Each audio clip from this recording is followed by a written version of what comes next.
হ্যাঁ, বেআইনি নির্মাণের ক্ষেত্রে যারা বেআইনি করছেন, যারা ভায়োলেশন করছেন, তাদের বিরুদ্ধে গ্রেপ্তারি পরোয়ানা কর্পোরেশন থেকে এফআইআর করবে এবং তাদের বিরুদ্ধে গ্রেপ্তার পরোয়ানা জারি করা হবে, গ্রেপ্তার করা হবে। যিনি টোটোর মালিক তিনিই টোটো চালাবেন। ওই আমার পয়সা আছে, আমি 50টা টোটো কিনে ফেললাম, কিনে ফেলে টোটাকে আমি বেকার ছেলেগুলোকে ডেকে ভাড়া দিয়ে দিলাম, এটা করা যাবে না কোনোভাবে। এটাকে বন্ধ করতে হবে। 1 মাস সময় দিয়েছেন হকারদের। সুতরাং মুখ্যমন্ত্রীর নির্দেশ পাওয়ার পরে তারপরে হকার নিয়ে ফার্দার চিন্তা ভাবনা হবে, ফার্দার আবার আলোচনা হবে, মিটিং হবে। বেআইনি হচ্ছে ততটা ভাঙা সম্ভব হচ্ছে না, কারণ ম্যান পাওয়ারের কারণে। তো সুতরাং পুলিশ প্রত্যেকটা ক্ষেত্রে কর্পোরেশন এফআইআর করবে, পুলিশ তাদের বিরুদ্ধে গ্রেপ্তারের ব্যবস্থা করবে।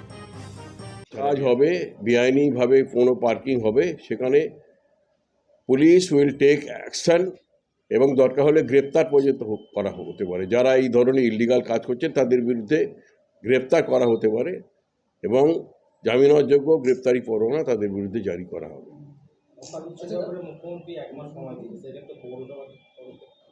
মুখ্যমন্ত্রী 1 মাস সময় দিয়েছেন, 1 মাস পরে মুখ্যমন্ত্রীর সিদ্ধান্ত সেটাই ফাইনাল হবে। তারপরে মুখ্যমন্ত্রী যে সিদ্ধান্ত নিয়ে যে বেআইনি নির্মাণ নিয়ে অলরেডি তো পুরসভা অনেক পদক্ষেপ করছে, মানে ভাঙার কাজ কিছু ক্ষেত্রে হচ্ছে। তো সেক্ষেত্রে কি যেগুলো বেআইনি এখনো রয়েছে বা আগামী দিনে যেগুলো ভাঙা হবে সেক্ষেত্রে কি অ্যাকশন নেওয়া হবে, মানে তাদের কি এফআইআর করে অ্যারেস্ট বা এই জাতীয় কিছু হবে? হ্যাঁ, বেআইনি নির্মাণের ক্ষেত্রে যারা বেআইনি করছেন, যারা ভায়োলেশন করছেন, কর্পোরেশন বিল্ডিং রুলসকে ভায়োলেট করে G+2 এর স্যাংশন G+3, 4, 5 করে যাচ্ছে, তাদের বিরুদ্ধে গ্রেপ্তারি পরোয়ানা কর্পোরেশন থেকে এফআইআর করবে এবং তাদের বিরুদ্ধে গ্রেপ্তার পরোয়ানা জারি করা হবে, গ্রেপ্তার করা হবে তাদেরকে। এবং অলরেডি এই অ্যাকশন শুরু হয়ে গেছে, গ্রেপ্তার কয়েকজন হয়েও গেছে।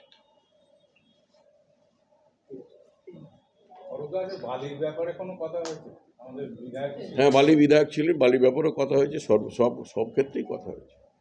সমস্ত কমিশনারেট এলাকা নিয়ে বিস্তারিত আলোচনা হয়েছে এবং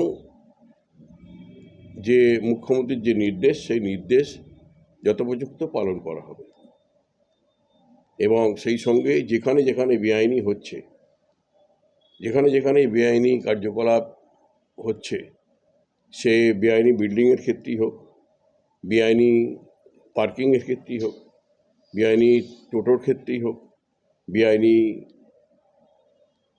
জলাশয়ে বোঝানোর ক্ষেত্রেই হোক, সর্বক্ষেত্রে পুলিশ খুব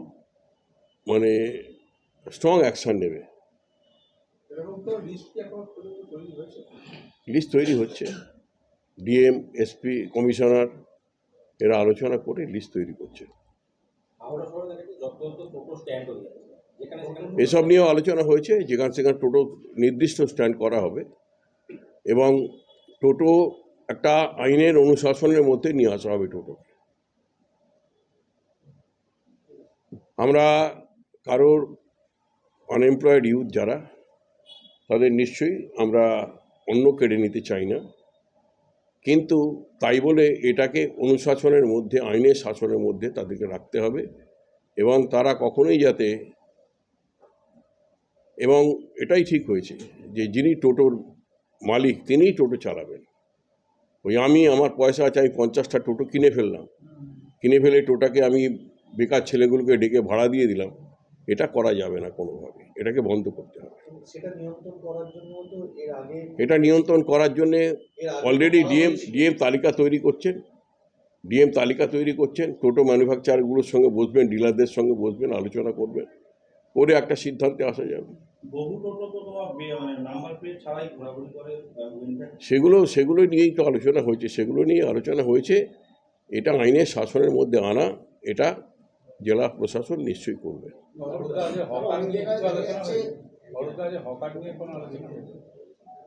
হকার নিয়ে মুখ্যমন্ত্রী 1 মাস সময় দিয়েছেন হকারদের।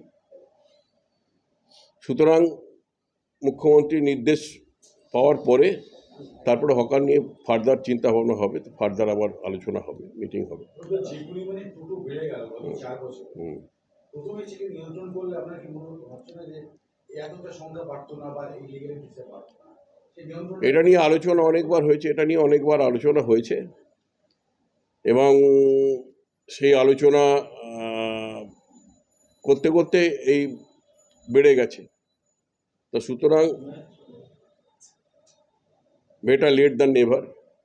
আমরা শুরু করেছি আলোচনা যাতে টোটোকে কন্ট্রোলে আনা যায় এবং টোটো হাইকোর্টের অর্ডার হচ্ছে ই রিক্সা, তো ই রিক্সা যাতে ই রিক্সায় ট্রান্সফার করা যায় এবং সেটা আইনের অনুশাসনের মধ্যে যাতে আসে, তার জন্য প্রশাসন সব রকম ব্যবস্থা নেবে।